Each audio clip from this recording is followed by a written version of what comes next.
जय भीम. मी राहुल कदम. सत्यशोधक प्रतिशब्द या यूट्यूब चॅनलमध्ये मी आपले स्वागत करतो.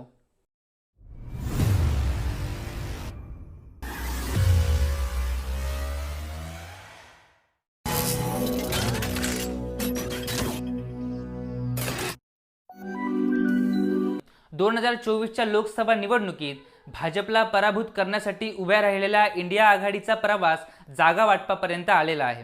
मात्र 28 पक्ष असलेल्या या निवडणुकीत दलित वोट बँक ज्या पक्षाकडे आहेत असे दोन पक्ष या आघाडीत अद्यापही सामील नसल्याचे चित्र आहे.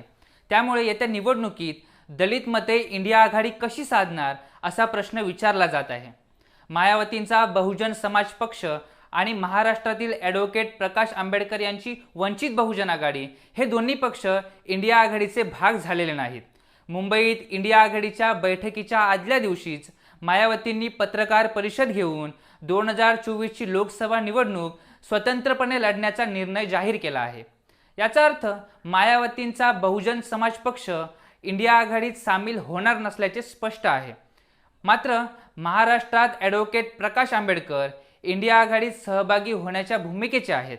मुंबईच्या बैठकीत ते सहभागी असतील असा अंदाज होता. मात्र मुंबईच्या बैठकीत ते दिसले नाहीत. इंडियन एक्सप्रेसशी बोलताना त्यांनी सांगितले की आम्हाला बैठकीचे निमंत्रणच नव्हते, त्यामुळे या बैठकीत सामील होण्याचा प्रश्नच नाही. इंडिया आघाडीच्या समन्वय समितीची पहिली बैठक दिल्लीत झाली. या बैठकीत त्या राज्यातील जागा वाटपाची प्रक्रिया लवकरच सुरू होईल असे माध्यमांना सांगण्यात आले होते. महाराष्ट्राचे दोन नेते राष्ट्रवादी काँग्रेसचे अध्यक्ष शरद पवार व शिवसेना उद्धव ठाकरे गटाचे संजय राऊत हे या समन्वय समितीत आहेत. मात्र महाराष्ट्रात इंडिया आघाडीच्या जागा वाटपाबाबत कोणत्याच हालचाली दिसत नसल्याचे चित्र आहे. महाराष्ट्रात ॲडव्होकेट प्रकाश आंबेडकर यांची वंचित बहुजन आघाडी व शिवसेना यांची युती आहे. 2022 साली ही युती झाली. मात्र वंचित बहुजन आघाडी महाविकास आघाडीत सामील नाहीये. त्यामुळे जागा वाटप होण्यापूर्वी प्रकाश आंबेडकर इंडिया आघाडीत सामील होतील का, की महाराष्ट्रात आंबेडकरांना सामील न करताच जागा वाटप केले जाईल?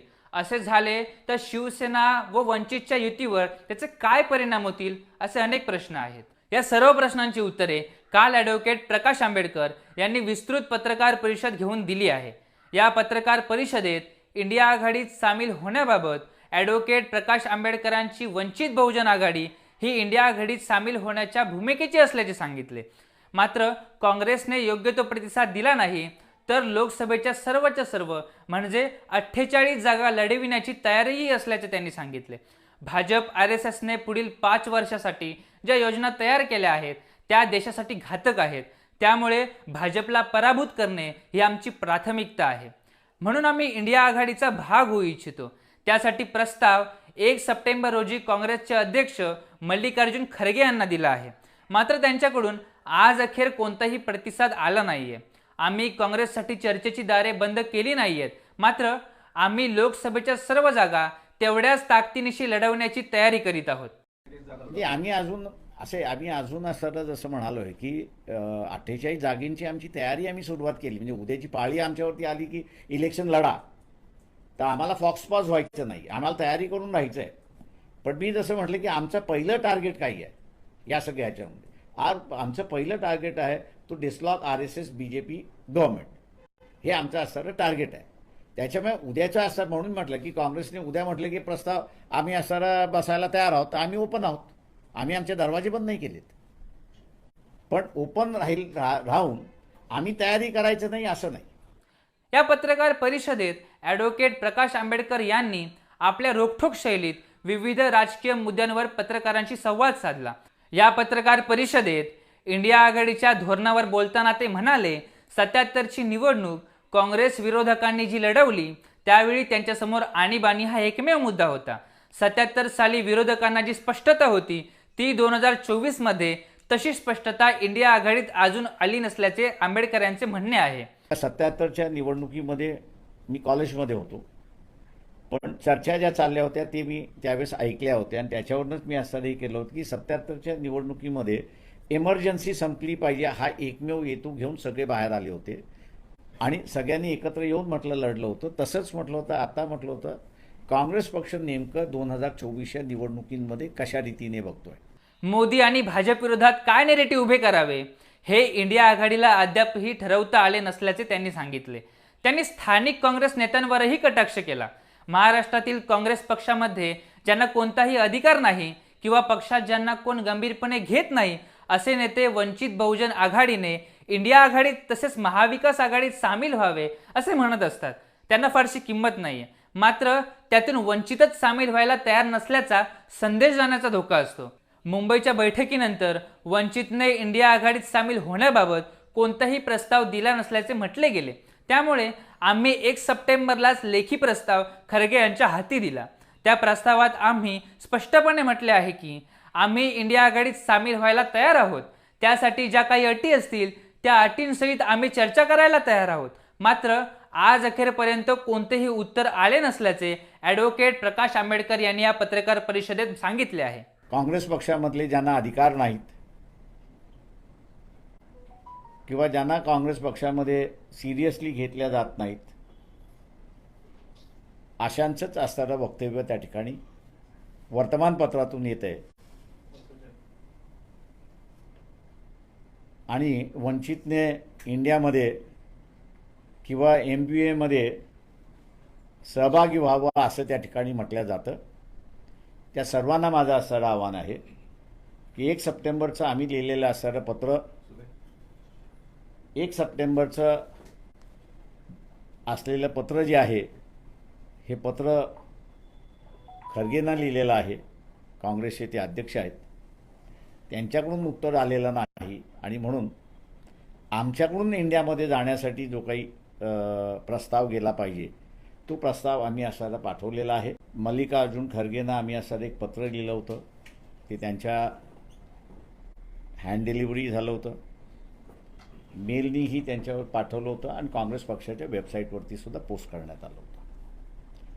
त्या पत्रामध्ये आम्ही असं म्हटलं होतं की आम्हाला इंडिया ही जी आघाडी होते यामध्ये सहभाग व्हायचा आहे आणि सहभाग होण्यासाठी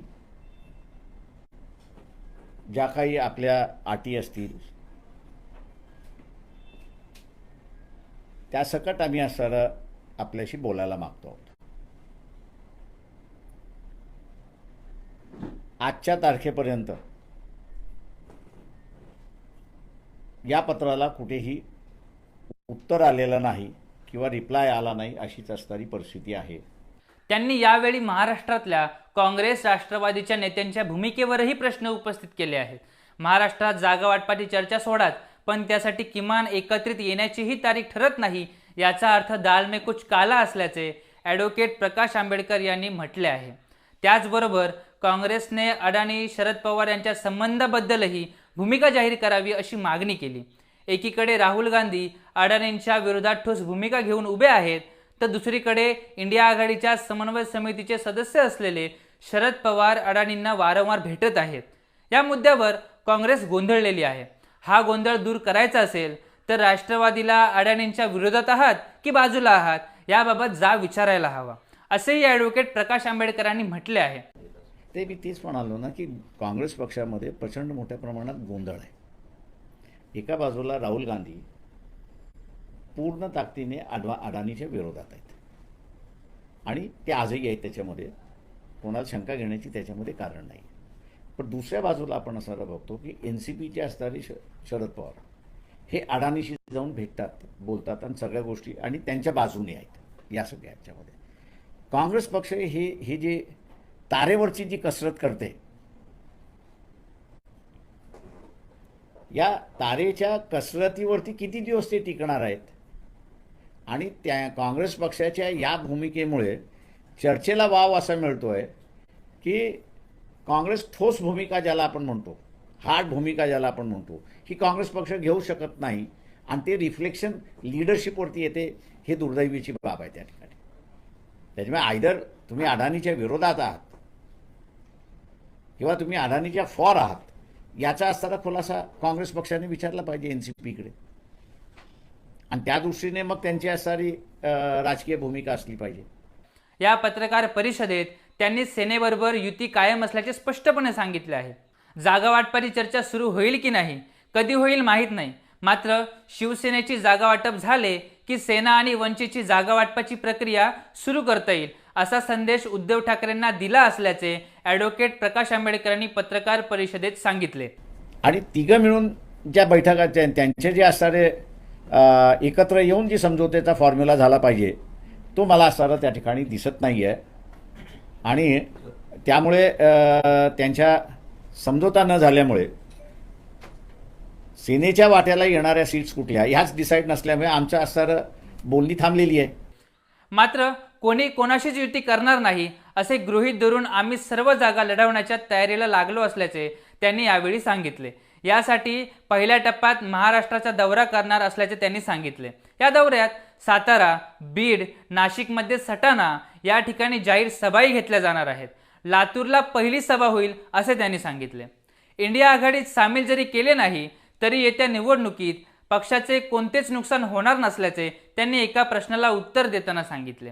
वंचितचा मतदार वंचित बरोबरच राहणार, तो हलणार नाही, उलट आम्हाला राजकीय फायदाच होईल असे आंबेडकरांचे म्हणणे आहे. यावेळी त्यांनी अकोल्याची जागा लढणार असण्याचा घोषणेचा पुनरुच्चार केला. मग आमचा जो वाटाघाटीचा भाग आहे तोही त्या ठिकाणी असणारा सुरुवात होईल. तो होत नाही असं समजून आम्ही असणारा 48 जागा आता असणारा लढवण्याची तयारी त्या ठिकाणी सुरुवात केली आहे. आणि मी असणारा आणि माझ्याबरोबरचे असणारे इतर सगळे सहकारी हे आता महाराष्ट्राच्या दौऱ्यावरती निघणार आहेत. पहिली असणारी सभा जी आहे ती आमची लातूरला आहे, लातूरनंतर सातारा आहे, साताऱ्यानंतर बीडला आहे, बीडनंतर नाशिकमधलं सटाण्यामध्ये आहे. अशा रीतीच्या असणाऱ्या या सभा आम्ही असणाऱ्या अरेंज केलेल्या आहेत. मी तर अगोदरच जाहीर केलं मी अकोल्यात लढवणारच नाही, यावेळी अकोल्यातून लढणार नाही. 2024च्या लोकसभा निवडणुकीत भाजपला पराभूत करायचे असेल तर ॲडव्होकेट प्रकाश आंबेडकरांच्या वंचित बहुजन आघाडीचा फॅक्टर का महत्त्वाचा आहे? ॲडव्होकेट प्रकाश आंबेडकर हे डॉक्टर बाबासाहेब आंबेडकर यांचे नातू आहे. त्यांनी महाराष्ट्रात आंबेडकरवादी राजकारणाची स्वतंत्र शैली विकसित केली आहे. प्रस्थापित रिपब्लिकन नेतृत्वाच्या कळपात सामील न होता त्यांनी एकला चरवले अशी भूमिका घेत भारी बहुजन महासंघ हा स्वतःचा पक्ष 4 जुलै 1994 रोजी स्थापन केला. या पक्षाचा बौद्ध हा पारंपरिक मतदार होताच, पण या मर्यादेत राजकारण न करता बौद्धांपलीकडे पक्षाची वोट बँक तयार करण्यात त्यांनी कमालीचे यश मिळवले. 1999 मध्ये अकोला या लोकसभा मतदारसंघातून ते निवडणूक जिंकले. त्याच वर्षी झालेल्या विधानसभा निवडणुकीत पक्षाचे 3 उमेदवार निवडून आणण्यात त्यांना यश आले होते. त्यानंतर 2018 साली त्यांनी भारी बहुजन महासंघ विसर्जित करून वंचित बहुजन आघाडी हा पक्ष स्थापन केला. भारी बहुजन महासंघाच्या माध्यमातून सोशल इंजिनिअरिंगच्या अकोला फॅक्टरला यश मिळाले असले तरी भारीप या शब्दामुळे पक्षाच्या विस्ताराला मर्यादा आल्याने ॲडव्होकेट प्रकाश आंबेडकरांनी वंचित बहुजन आघाडीची स्थापना केली. वंचित बहुजन आघाडीचा हा प्रयोग कमालीचा यशस्वी ठरल्याचे लोकसभा व विधानसभा निवडणुकीत स्पष्ट झाले. 2019च्या लोकसभा निवडणुकीत असदुद्दीन ओवैसी यांच्या MIM पक्षाशी युती करून ॲडव्होकेट प्रकाश आंबेडकरांनी लोकसभा निवडणूक लढवली. या निवडणुकीत 50,000 ते 3 लाख दरम्यान मते मिळवून वंचितने काँग्रेस राष्ट्रवादी पक्षाच्या आघाडीचे गणित बिघडवले होते. लोकसभा निवडणुकीत 14% आसपास मते घेतली. यात वंचित बहुजन आघाडीला 7% मते मिळाली होती. वंचित बहुजन आघाडीमुळे आघाडीचा जवळजवळ 15 उमेदवारांना पराभवाला सामोरे जावे लागले होते. औरंगाबाद लोकसभा मतदारसंघात वंचित MIMचे उमेदवार इम्तियाज जलील यांनी शिवसेनेचे उमेदवार चंद्रकांत खैरे यांचा पराभव केला होता. तर नांदेड, परभणी, सांगली, अकोला, हिंगोली, बुलढाणा, सोलापूर, हातकणंगले, लातूर, गडचिरोली, चिमूर, नाशिक, औरंगाबाद, यवतमाळ, वाशिम, बीड, रावेर या लोकसभा मतदारसंघात वंचितने 1.5 ते 2.5 लाख मते घेतल्याने आघाडीच्या उमेदवारांना पराभवाला सामोरे जावे लागले होते. यात प्रामुख्याने काँग्रेसचे 2 माजी मुख्यमंत्री पराभूत झाले होते. नांदेडमध्ये अशोक चव्हाण व सोलापूरमध्ये सुशीलकुमार शिंदेंना वंचितने हिसका दाखवला होता. 2019च्या विधानसभा निवडणुकीत वंचित बहुजन आघाडी स्वतंत्र लढली. या निवडणुकीत लोकसभा निवडणुकीच्या तुलनेत मतदानाची टक्केवारी घसरून 4.6% आली. तर या निवडणुकीत आघाडीच्या उमेदवारांना मोठे नुकसान सोसावे लागले होते. या निवडणुकीत वंचित बहुजन आघाडीने सर्वच्या सर्व म्हणजे 288 जागांवर आपले उमेदवार उभे केले होते. त्यापैकी 10 मतदारसंघामध्ये वंचित बहुजन आघाडीच्या उमेदवारांना दुसऱ्या क्रमांकाची मते मिळालेली आहेत. याशिवाय राज्यातील जवळपास 21 मतदारसंघामध्ये वंचित बहुजन आघाडीच्या उमेदवारांना विजयी आणि पराभूत उमेदवारांच्या मतातील फरकाहून अधिक मतं मिळाली असल्याचे दिसून येते. याचा अर्थ वंचित बहुजन आघाडीने काँग्रेस, राष्ट्रवादी काँग्रेस, महाआघाडीसोबत निवडणूक लढवली असती तर कदाचित चित्र वेगळं दिसलं असतं. एकीकडे रामदास आठवलेंसारखे आंबेडकरी चळवळीतून आलेले नेतृत्व भाजपच्या कच्छपी लागले असताना ॲडव्होकेट प्रकाश आंबेडकरांनी आंबेडकरी विचारांचे स्वतंत्र राजकारण विकसित करून या राजकारणाचा पैस बौद्धांच्या पलीकडे विस्तारण्यात यश मिळवले होते. त्याने आंबेडकरी जनतेलाही कमालीचा आशावाद निर्माण झाला आहे. या आशावादाला न्याय देण्यात ॲडव्होकेट प्रकाश आंबेडकर आपल्या राजकारणातून कितपत न्याय देतात तेही येत्या निवडणुकीतून स्पष्ट होणार आहे. म्हणूनच ॲडव्होकेट प्रकाश आंबेडकर यांची वंचित बहुजन आघाडी ही इंडियाकडून लढणार की स्वतंत्रपणे लढणार हे पाहणे जास्त महत्त्वाचे असणार आहे. व्हिडिओ आवडल्यास लाईक करा, कमेंट करा, शेअर करा आणि सत्यशोधक प्रतिशब्द या चॅनलला सबस्क्राईब करायला विसरू नका.